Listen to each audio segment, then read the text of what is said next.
Aujourd'hui est le 6 janvier, un jour de. Today is January 6th, a day 2. Congratulations to our NHS Lady Nighthawks on winning the Minto Christmas Basketball Tournament. The Lady Nighthawks went undefeated, and when considering the fact that the majority of the team is in grade 9, it was quite an accomplishment. Maddie Shaw was named the tournament most valuable player for her strong play and court leadership.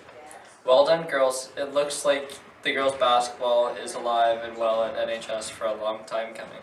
Congrats to all the members of the River Valley Spikers U16 girls volleyball team who placed in the top 8 in the province in the Tier 1 category at provincials over Christmas break. This team, consisting of 9 girls from NHS, who won 3 out of 4 matches in the round robin, placing them in the top tier of the tournament with the best U16 teams in the province. The Spikers lost in the quarterfinals to the eventual provincial champions, but completed until the end. Congratulations on the great finish at provincials. Speaking of volleyball, we are hoping that everyone comes out to watch some great university volleyball at Nackwick High School on Thursday night at 7 p.m.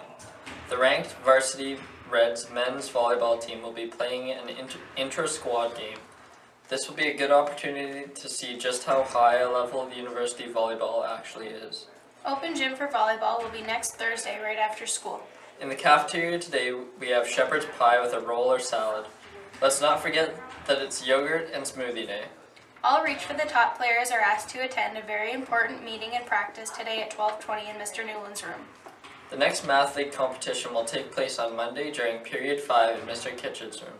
Please note the date and time change. Again, Math League will be on Monday during Period 5 in Mr. Kitchen's room. Any students in grade 9, 10, and 11 who would like to write the multiple choice, Pascal, Cayley, and Fermat math competitions are asked to bring $2 to Mr. Newland's by February 5th to register. Have a good day.